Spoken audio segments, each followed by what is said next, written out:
কোথায় মা? ভিতর ডিম একটা। ও আমাকে আমি ভিতর ডিম না?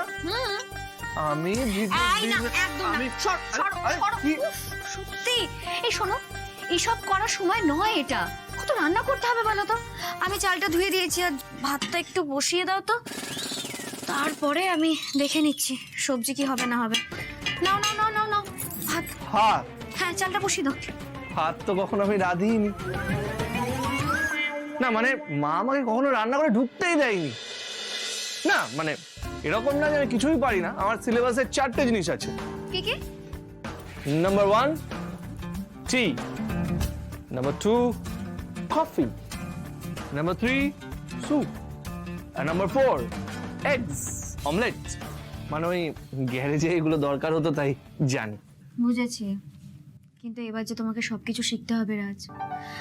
আরে আজকের দিনের ছেলে হয়ে বলছো তুমি রান্না জানো না, এটা কিন্তু মোটেই গর্বের বিষয় নয়। হ্যাঁ নাও ধরো, চালটা আমি ধুয়ে দিয়েছি, ভালো করে একটু একটু করে ঢালো। আমি দেখিয়ে দিই, ধরো এটা, ধরো নিচে ধরো। এই যে হাত দাও আমার উপর, এই যে ও আচ্ছা। এরকম ভাবে দেবে, ঠিক আছে?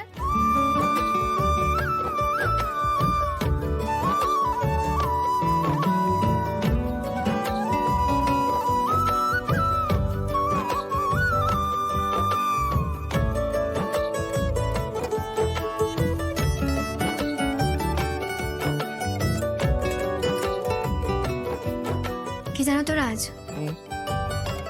আমাদের সংসারে সব লড়াই সামলানোর শিক্ষাটাই কিন্তু শুরু হয় রান্নাঘর থেকে। আর আমরা স্বামী স্ত্রী হিসেবে যখন কাঁধে কাঁধ রেখে সমস্ত লড়াই লড়ার সংকল্প করেছি, তখনই রান্নাঘরের লড়াইটা না হয় একসঙ্গে ভাগ করে নিলাম। চলো পুরোটা পুরোটা।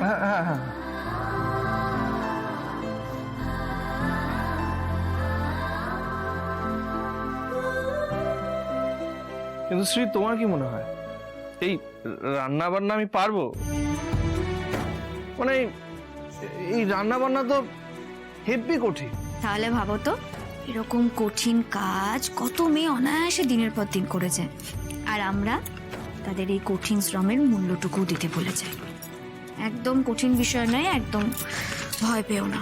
আমি যেভাবে গাইড করব সেটা শুধু ফলো করবে, সবটা করতে পারবে। ওই দিকে রাখো, এখানে জায়গা আছে নেই তো? জানো তো রাজ, রান্না করতে গেলে সবার প্রথমে কি লাগে? ঢেকে দাও ওটা আগে।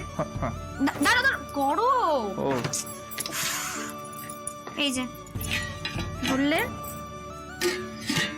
আচ্ছা আমাকে একটা কথা বলো তো,